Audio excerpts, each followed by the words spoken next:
Ce soir-là, comme à son habitude, Margaret Simpson regardait la télévision, attendant tranquillement le retour de son mari qui donnait un concert avec la fanfare locale. Sa fillette de 3 ans, Lisa, était couchée.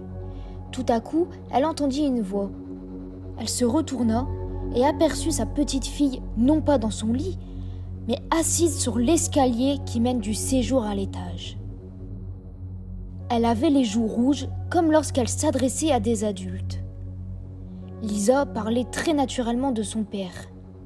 Puis elle dit, en se tournant vers sa mère avec un petit sourire coquin, « Il est là !»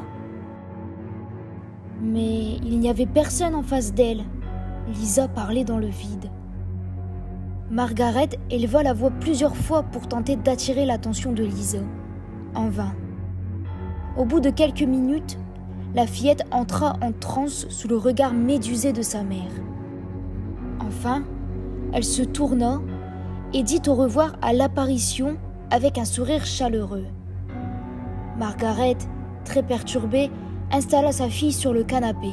L'enfant regardait toujours l'escalier. Elle lâcha un petit rire. « Il est toujours là ?» Quelques semaines plus tard, Margaret surprit sa fille en pleine conversation, seule dans sa chambre. Elle lui demanda de décrire la personne avec qui elle discutait. L'enfant répondit très simplement qu'il s'agissait d'un vieil homme très sympathique aux cheveux blancs. Il avait interrogé Lisa sur ses parents. Il lui avait dit d'être gentil avec eux, en particulier avec sa mère, dont il disait qu'elle était une très bonne maman. Margaret Simpson était très intriguée. Lisa lui expliqua encore que l'homme avait utilisé le mot « Chuck » de façon très affectueuse. Ce mot attira aussitôt la curiosité de Margaret. Chuck était en effet un surnom qu'on lui avait donné lorsqu'elle était enfant. Le lendemain, Margaret montra à sa fille un album de photos.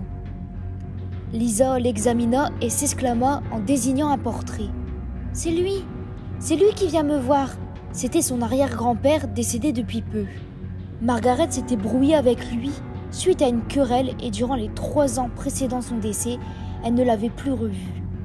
Lisa n'avait donc jamais eu l'occasion de le rencontrer de son vivant.